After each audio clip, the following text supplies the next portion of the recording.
Check Complete, a referee podcast, is an educational resource for referees by referees, designed to connect and develop soccer officials of all ages and skill levels to better serve the game both on and off the field. You're watching/listening to the Check Complete podcast. We have our first full episode that's going to be coming out next week, but we do have some time-sensitive information with our interviewee, our guest for episode 1, which is Esad Omanovic, who is Esad Omanovic, excuse me. And he is the organizer of one of the main organizers of the Terry Vaughn Referee Academy, which is coming up this Saturday, March 12th. And so we wanted to publish our interview with Esad in advance so that he could talk a little bit about what he's doing for the Terry Vaughn Referee Academy and to promote that event that's coming up this Saturday. There's going to be some information in our bio that you can click the link there and register for the event. It's free. It can be accessed. It is accessed electronically, virtually from the comfort of your own home.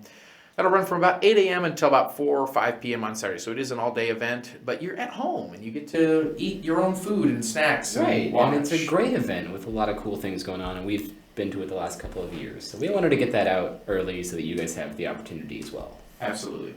The full episode will be airing next week, but again, we wanted to publish this first. The Esad interview will be included, in next week's episode as well, but we would like to promote the TVRA this week. Give it a look, and we hope that you'll participate in the Referee Academy this Saturday. Okay, we're here with national referee and organizer of the Terry Vaughn Referee Academy, Esad Omanovic. Esad, how are you, sir? Greetings up there in Des Moines, Iowa, right?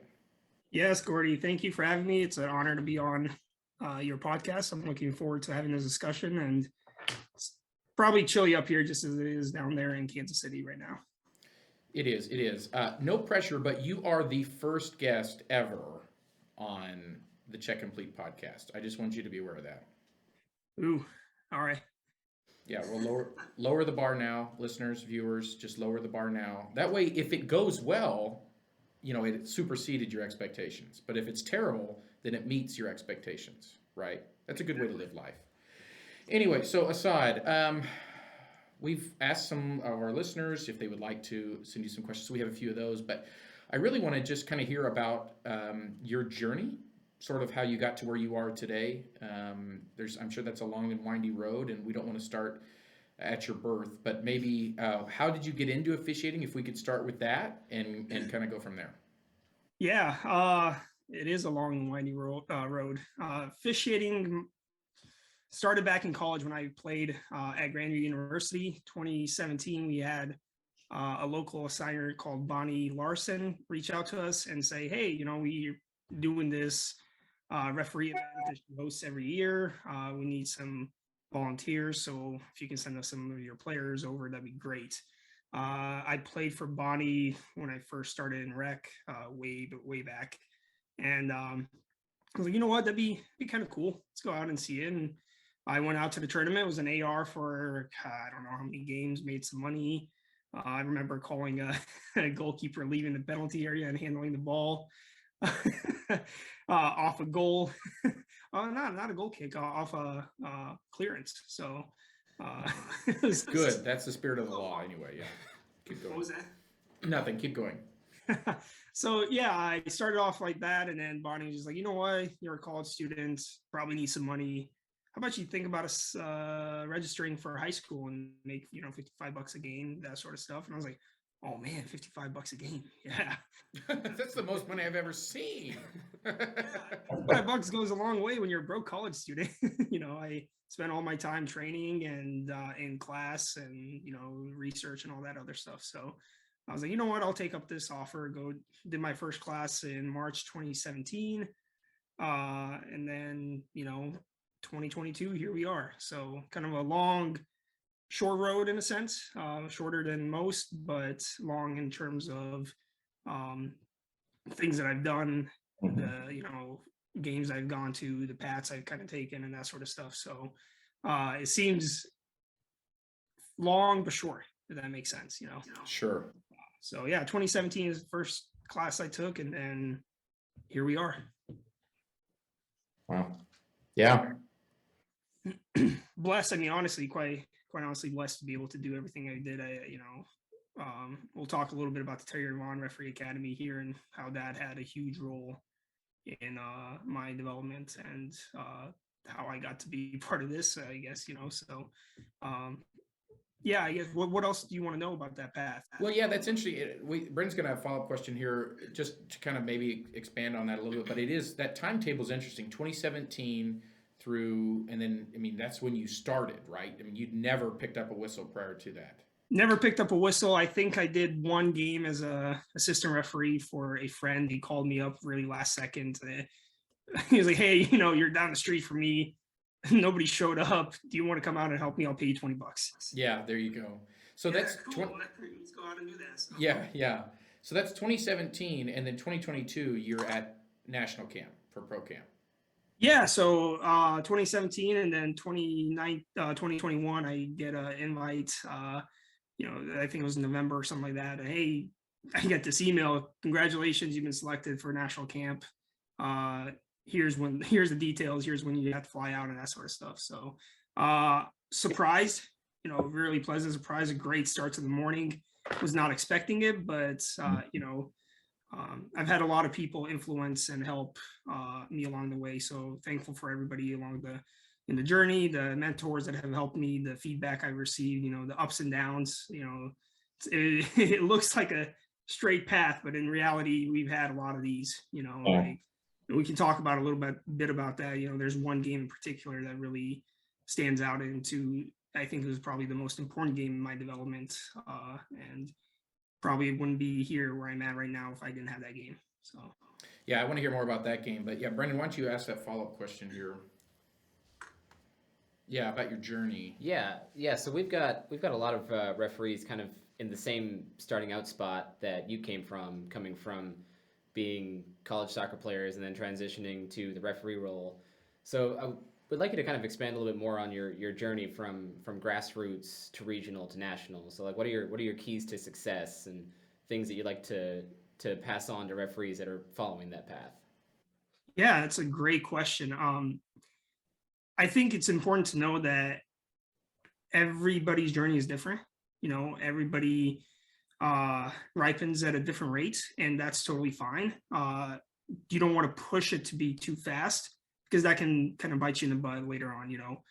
The faster you push, the higher the expectations. The expectations of me are much different than expectations of a grassroots level referee, right? Sometimes I envy that. Sometimes, it's nice to go to a game without having this huge kind of weight on your shoulder, like, hey man, I got to perform to the best of my abilities every single time, every second of that game. Every little decision I make is going to be kind of critiqued in a sense, not only by players, fans, spectators, but by myself. I'm probably my worst critic.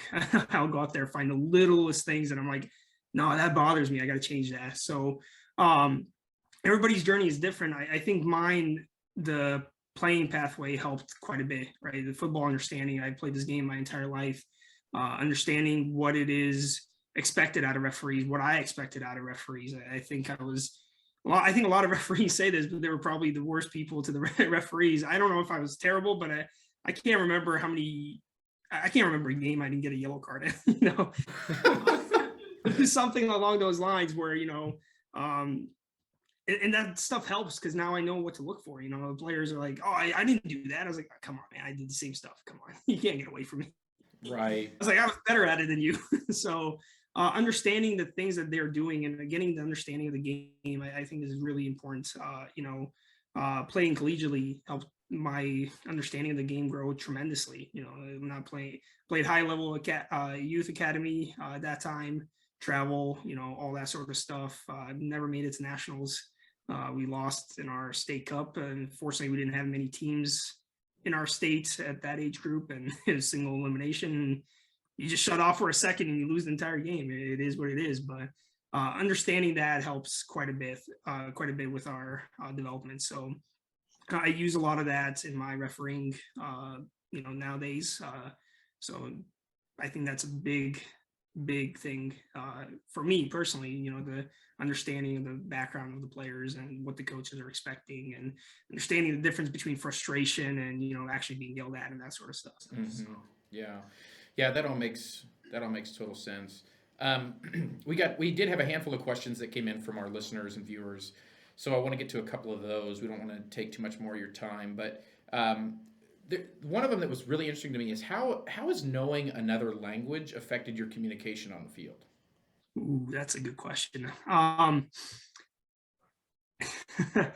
Depends what language you know. Yeah. Spanish is a big part in our everyday lives here. I know a little bit of Spanish, so I know enough to be able to get away. Not enough to be fluent and have a full-on conversation, but understanding certain things that are being said to me. Being able to reiterate what I'm trying to say to the player helps quite a bit. I can tell you, I just did a game last year in the fall, adult regional cup over 40s. Man, was that a game? If I'll talk about my Open Cup experience, but man, that was another thing as well. I had Hispanics on that team, Bosnians, Croatians, Serbians, and that's where it helps me quite a bit because I know that Eastern European side of stuff. I know the language, I know the personalities. So here I am coming out on a game, and adult amateur stuff you really don't get a chance to look at, especially that level adult amateur. You don't get to look at player stats. There's nothing out there. You don't know who's playing. You just come out and you're like, all right, these are the teams we have. And the fact that I came out there, they're talking to each other in Croatian, and I'm just like, hey, how's it going? It starts. Yeah. It's like, he's one of us. It's that whole thing of like, he's one of us. He understands us. So all of a sudden they can relate to me and I can relate to them. And it makes it easier. It's not going to be, it's not going to go peacefully as I'll mention in this game. I think I had 11 yellow cards because they just didn't listen. One red card eventually, but it is one of those things that being able to relate to them and speak to them in their language actually helps quite a bit within player management and game control. Because that game could have gone out of hand. I was talking to some friends afterwards. I'm like, what could I have done? I'm like, Esad, if I was out there, it'd probably be worse because they would not listen to me. They'd see me as an outsider. So it helps in relations. You can relate to something in your past or current situations and that sort of stuff. So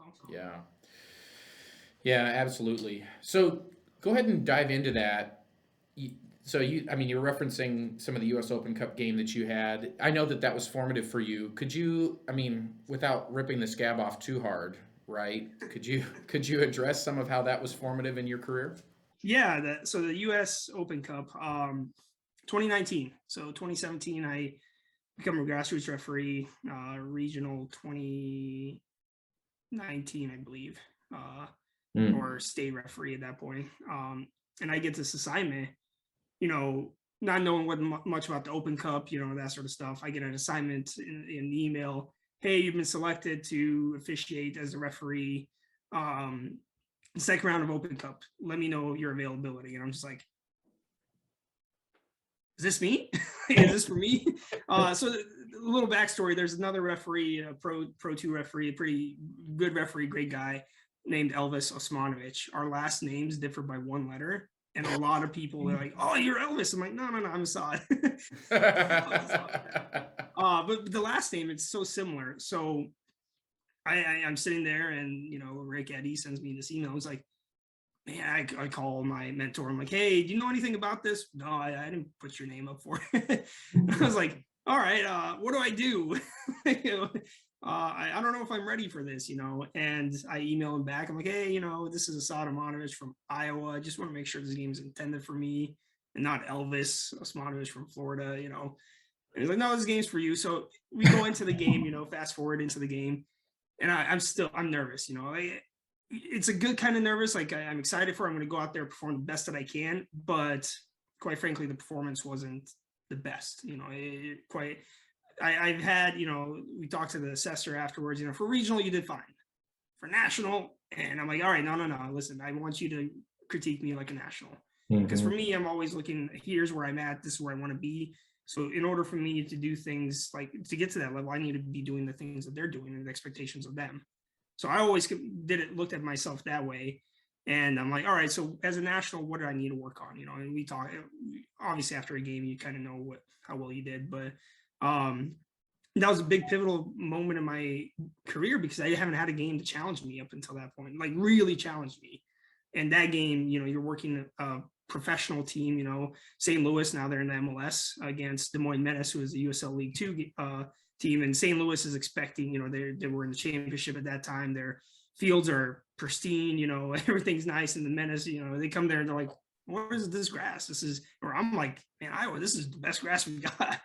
And they're expecting much better. So, you know, frustration starts early on. And, you know, going into halftime, I had 2 yellow cards, and then everything from there just kind of went downhill. I can't remember how many yellow cards I had. I had eventually 3 red cards after all of them were second yellows.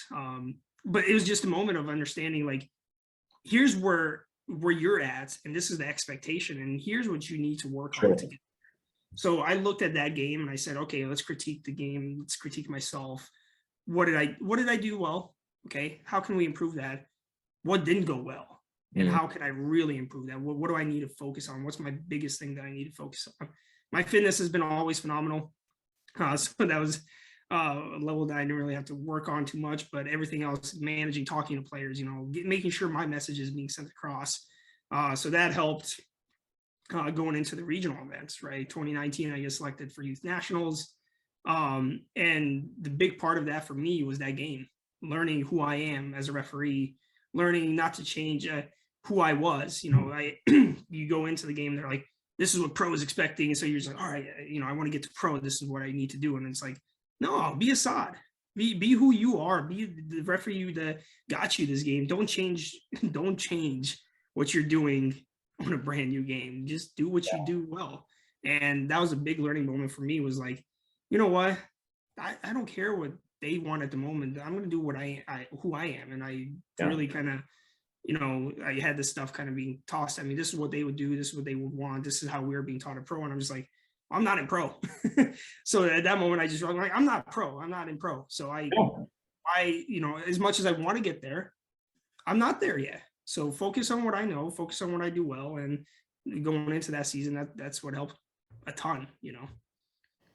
Yeah. So it's another question.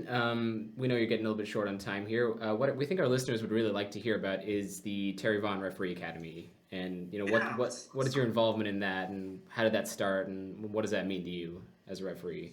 Yeah, absolutely. The Terry Vaughn Referee Academy was where it all started for me, in a sense.